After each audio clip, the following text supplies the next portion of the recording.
Hello and welcome to Experiential Learning Lesson 3. I'm Eloise Hunter, the lecturer at Durban campus. I really hope that you pay attention to this video so that we can focus on doing activities in class because there is a lot to cover. By the end of today's lesson, I hope that you can gain confidence as entrants to the job market as you learn how to curate professional CVs and cover letters in line with an advertised position. I'd also like you to prepare to start identifying potential positions to apply for within the media industry and get excited about the CV and cover letter creation that is linked to a specific position. Through activities and theory, you're going to understand how to conduct a job search, be aware of the importance of a CV and cover letter, become sensitive to group dynamics, create a professional CV and cover letter, practice being objective in the development of both the CV and the cover letter, and work in and function as a team to complete a complex task. In your last lesson, you worked on creating a professional online identity. So have you started to curate your online presence? If not, why not? And if so, what did you use from the previous lesson? Try to think of specific areas that you found challenging, as well as the sections that you were able to complete with ease. You may be asked to reflect on these questions in class, but in case there isn't any time, try to reflect on these questions now. Your CV, which stands for Curriculum Vitae, is the very first impression that your future employer gets from you.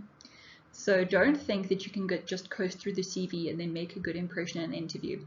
The CV counts, it's what gets you into the door. It'll include your personal details, your past and current work experience, any education and academic qualifications, special achievements, along with 2 references and their contact details. This should provide them enough information to see if you match the role. So when you are creating your CV, consider that it needs to really be tailored according to the job that you're applying for.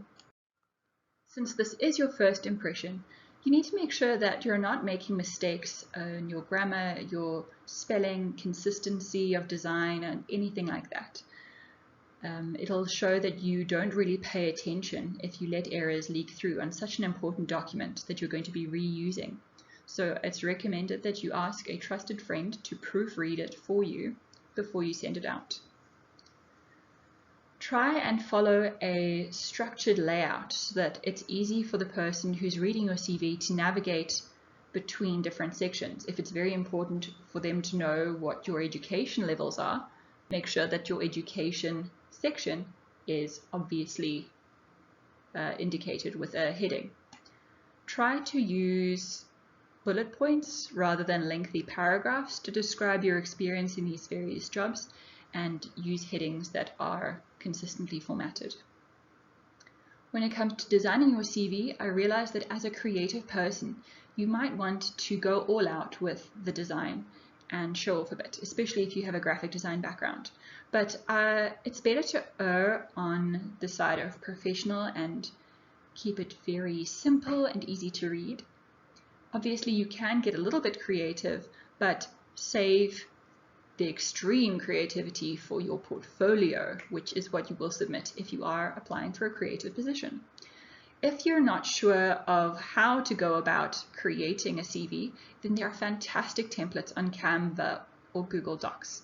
I personally find Google Docs very easy to work with, but Canva is a great tool for people who are going to be involved in social media management and things like that. So it's worth getting familiar with Canva, even if you use Google Docs for this particular assignment. The profile summaries listed in your textbook could create a little bit of confusion. So it used to be a document that was a bit of an abbreviation of your CV, which provided your personal details as well as a list of your achievements in bullet points. And you'll see an example on page 12 of your textbook. But most of the time, if somebody mentions a profile summary, they're talking about the About section of your LinkedIn profile, which is a conversational tone and is in full sentences.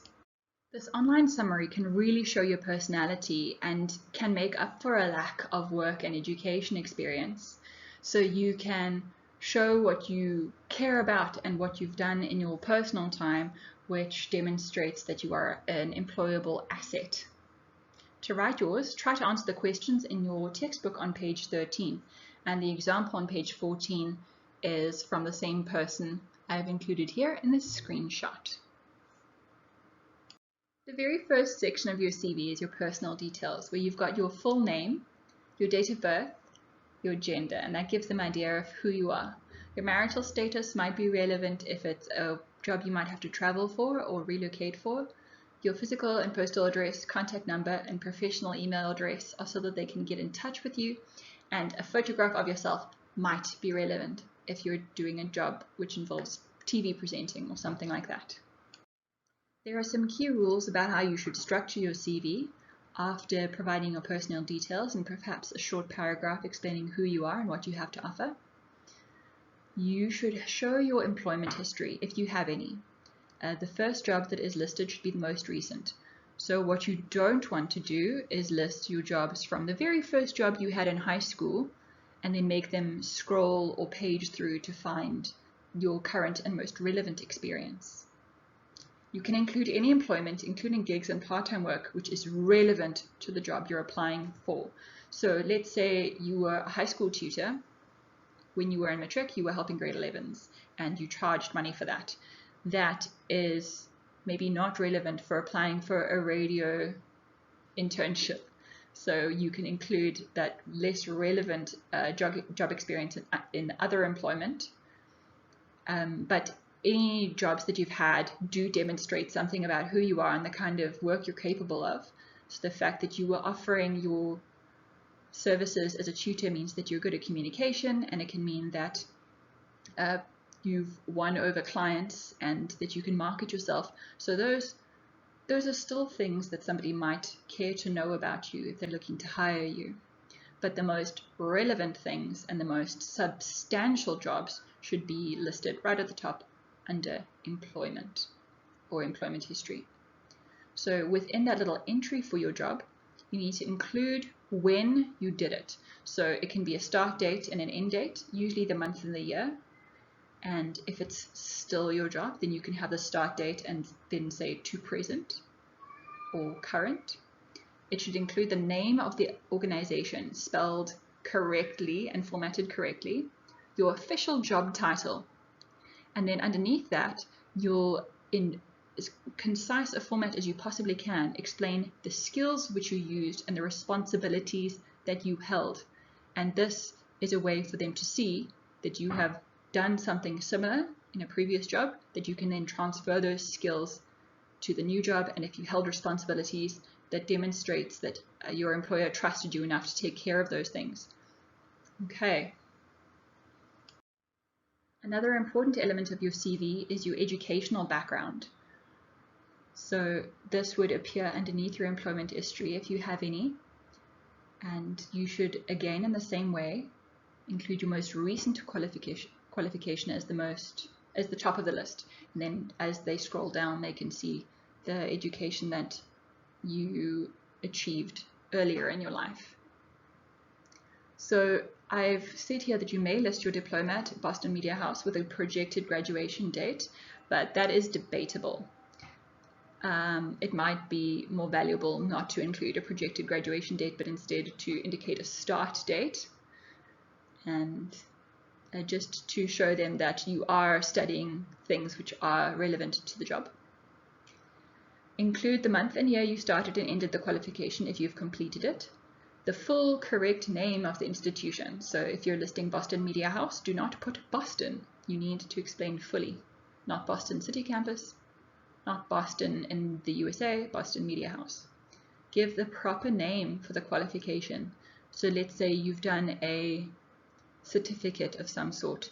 You need to write that out in full as it is shown on your certificate and include major subjects. So by that I mean, if you are going to show the diploma that you have from Boston Media House, you're not going to write down every single module that you did, but you can say that you majored in radio and public relations, or the most important things that indicate the kind of diploma that you're earning.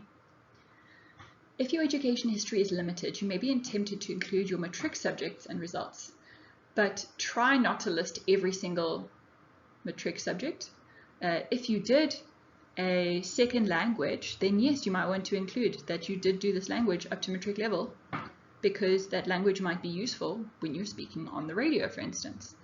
But you don't want to list like your marks for every single subject, because some of them may not be impressive or relevant. We all know that you did life orientation, and it doesn't really matter what you got for that.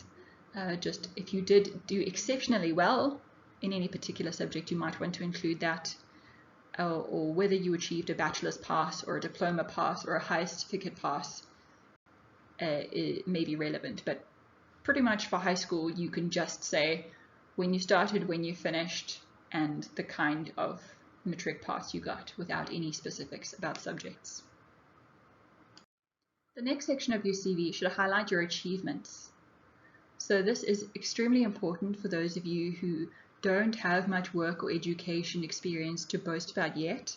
So here you can mention any shape or form of achievement that you've accrued in your life. So that can be even if you did hobbies or extramurals through high school and you were honored in any way for your participation, or you were given a team captain role or anything like that, it can indicate that you are a responsible, enthusiastic, committed person.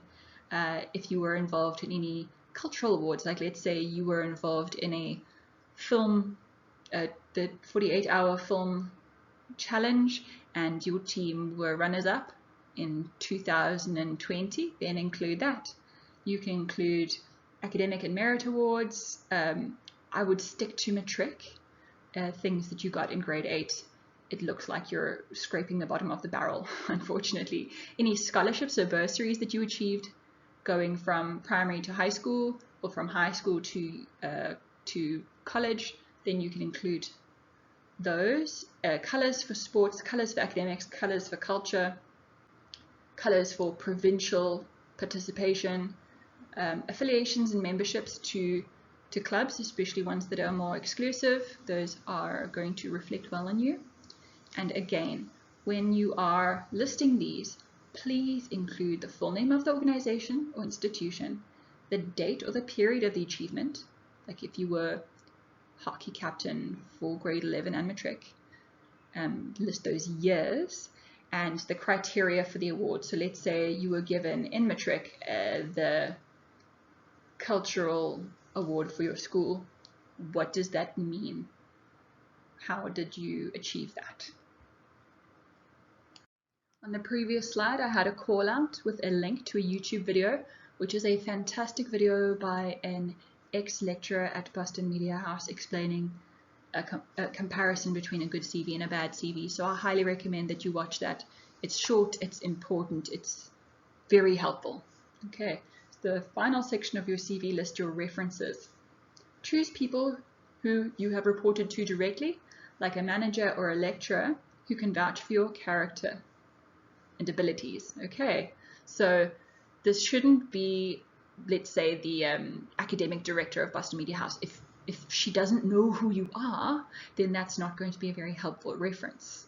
If they decide to phone her and say, hi, I'd like information about XYZ, and she goes, who's that? That's not helpful.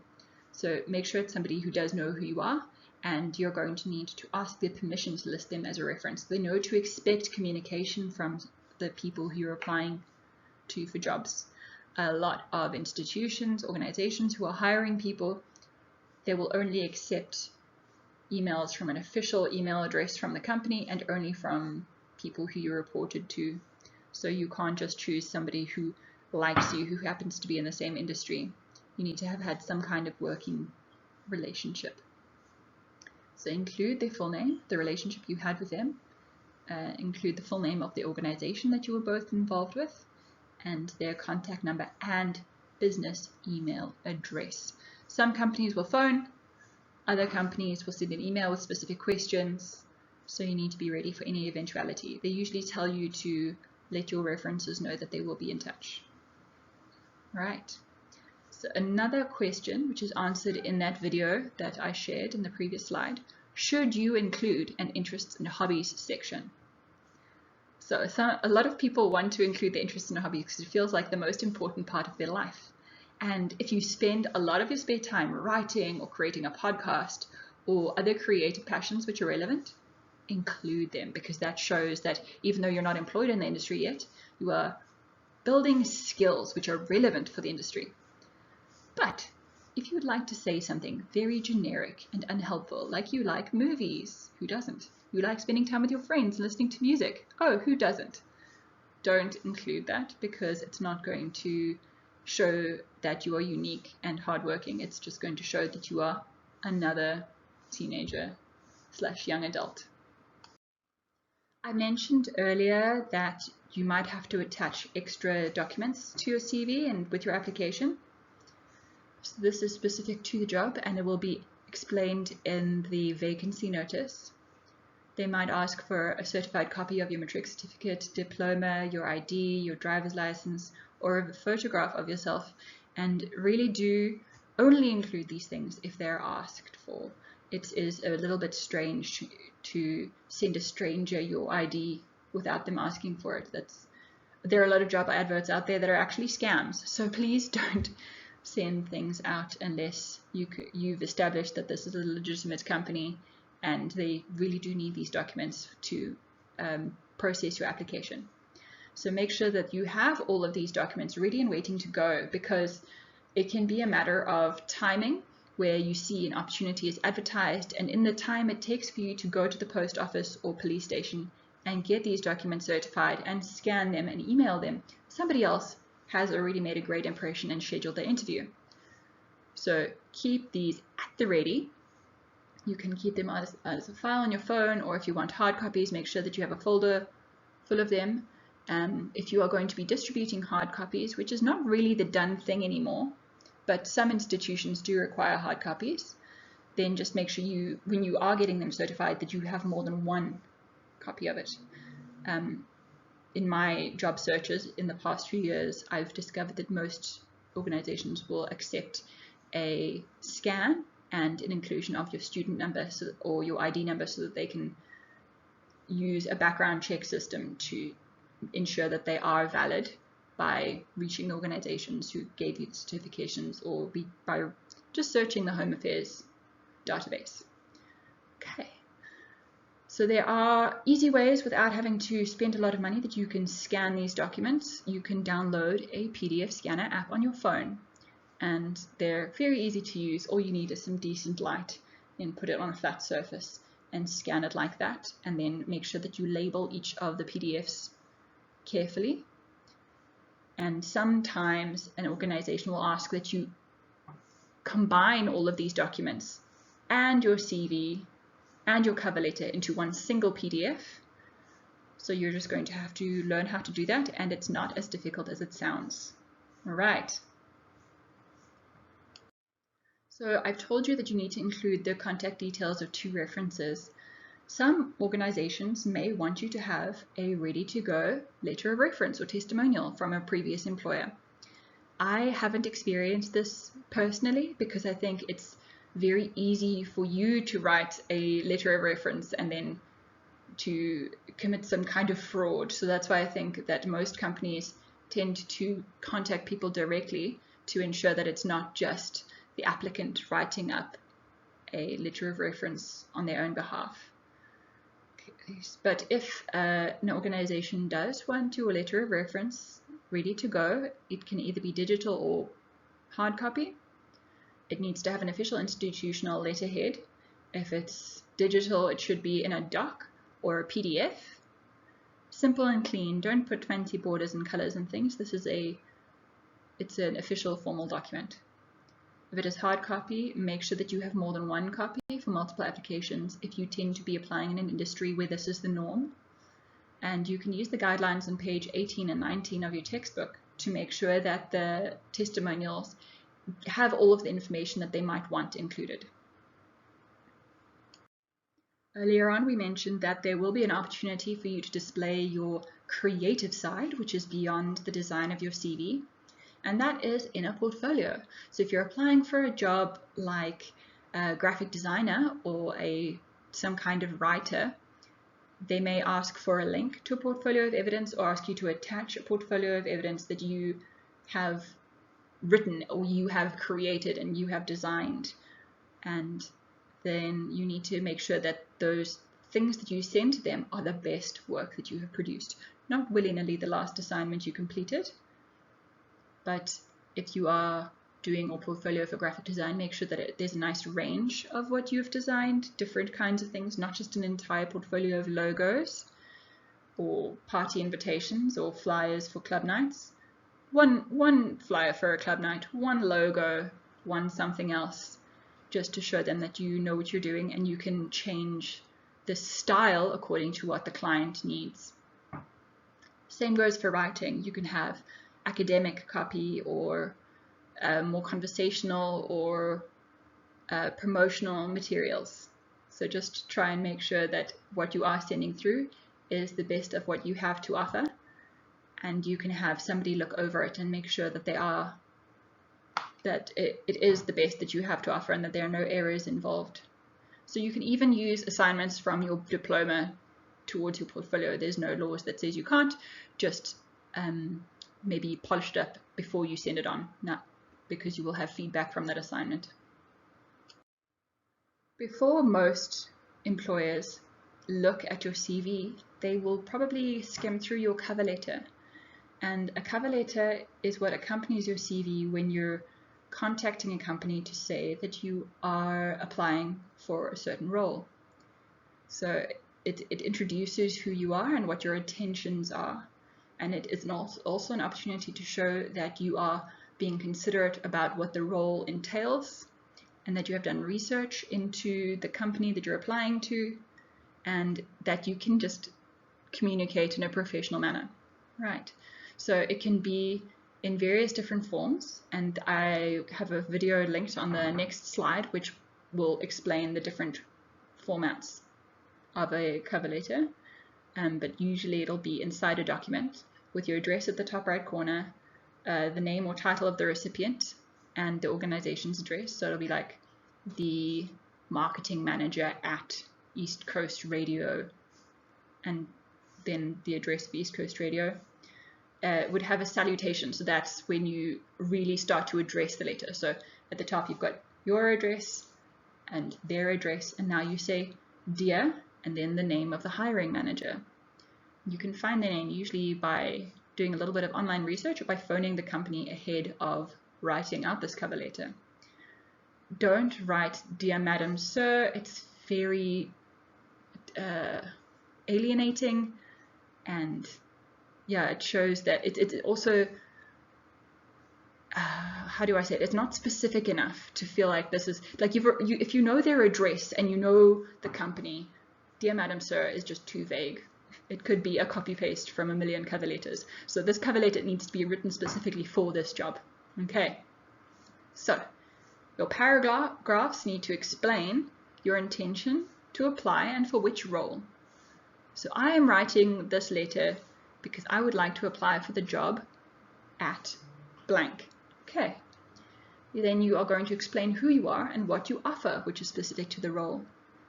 And indicate your gratitude for the opportunity and expectation that they will respond. Thank you so much for reading this. I look forward to hearing from you.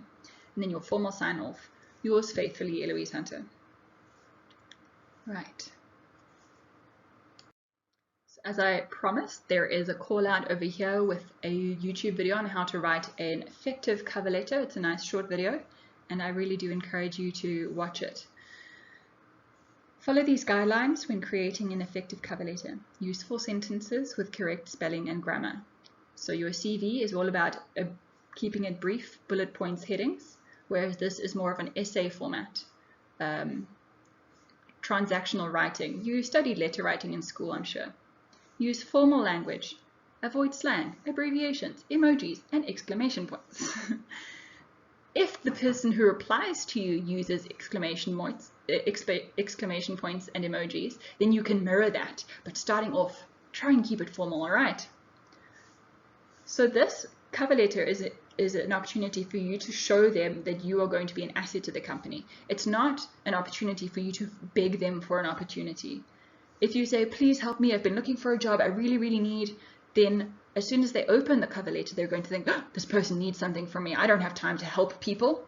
Whereas if they open the cover letter and it says, I'm here to make your life easier because I have all of these skills and this background knowledge to help your company to grow and to make your life easier, that makes me want to keep reading.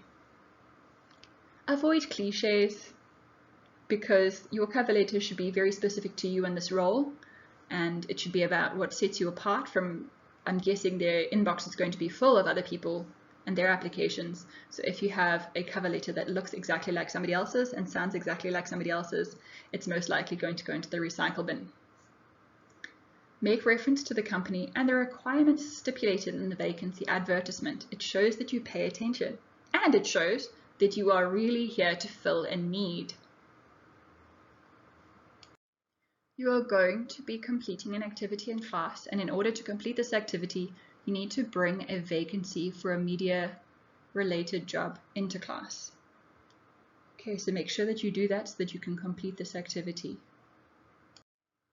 So in the next lesson, lesson 4, you're going to be briefed on the first formative assessment, if you haven't already covered it, and you're going to look at interview basics, because after the CV and the cover letter comes the interview.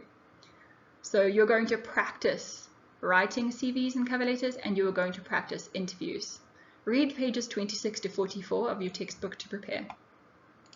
These slides were a summary of pages 10 to 25 of your textbook, Working Professionalism.